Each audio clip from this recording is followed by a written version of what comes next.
Sokat dolgoztunk azért, hogy Budapest elfoglalhassa. We have worked hard to ensure that Budapest can take its rightful and worthy place among Europe's capital cities. I will also give you some dry figures. Over the past 15 years, the government has invested 3,000 billion forints in developing Budapest. 3,000 billion forints. And just as a side note, the renovation of the airport and the road network leading to it will soon begin, representing a further 1,000 billion forints in investment for Budapest. By now, it is common knowledge, perhaps even banal, but it is still gratifying to say that the whole world marvels at what a magnificent city the Hungarians have. And of course, Budapest residents themselves have not fared badly either. Property ownership and the value of apartments in Budapest are higher today than at any time before. Parks, sports halls, schools, clinics, and hospitals have all been renovated thanks to the work of the Hungarian government. Here, there is no need to fear the deplorable conditions caused by migration. Women, men, and children can all feel safe because there is no Islamic radicalism here. And as long as we are in government, there will not be. I suggest you take pride in the fact that in your city, in our capital, Jewish families and Jewish communities enjoy the highest level of safety anywhere in Europe. There is no other European country where Jewish communities living in capital cities can feel anything close to the sense of security they have here in Budapest. We should be very proud of this.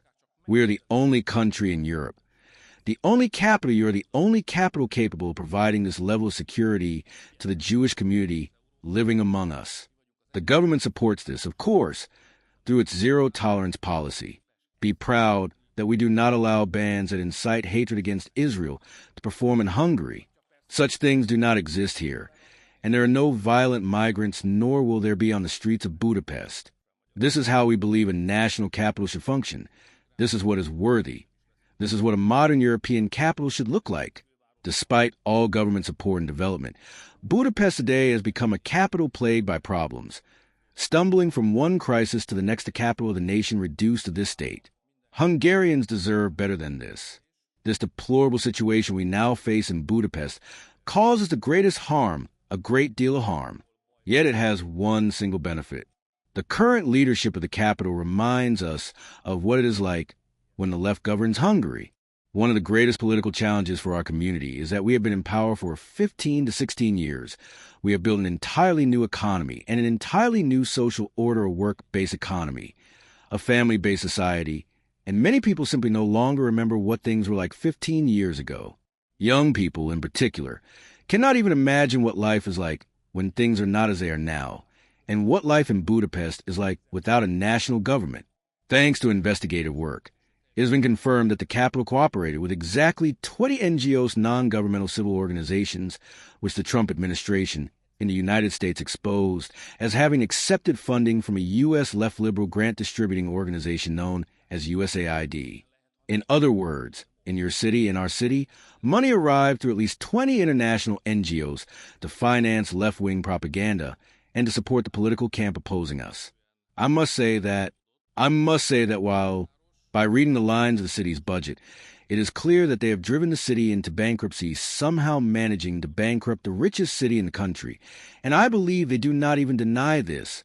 As the city assembly may have adopted some kind of resolution on the matter, there always seemed to be money left for irregularly distributed bonuses at municipal companies undergoing liquidation. Let me remind you that Europe has so far sent 180 billion euros to Ukraine. Just now, a further 90 billion euro military loan has been approved on top of that, from which we have managed to keep Hungary out together with the Slovaks and the Czechs. And yesterday, the Ukrainian government officially submitted a new financial request amounting to 800 billion euros, which they say does not include security and military expenditure. That would come on top of it. This is typical of the left. They go to Brussels. They are elected by Hungarian voters. Yet they do not stand up for Hungarians there. Our position, by contrast, dear members of Fidesz and KDNP, is clear. The national capital must not be thrown to the dogs. Hungary must not be dragged into war. At the previous election in 2022, 390,000 people voted for us here in Budapest, which put us in first place. If I recall correctly, And even at the most recent European Parliament elections, we remain the strongest party.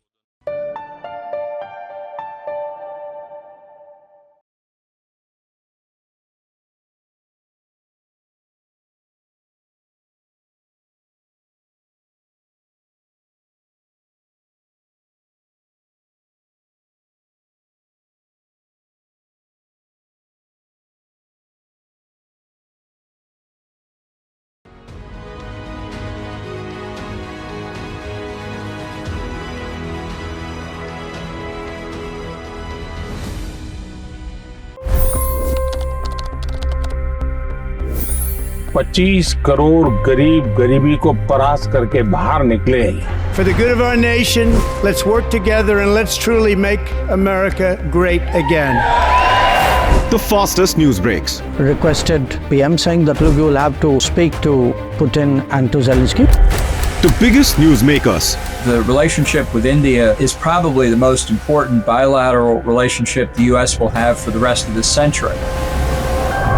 The capital delivered quite an election result today. Expert analysis.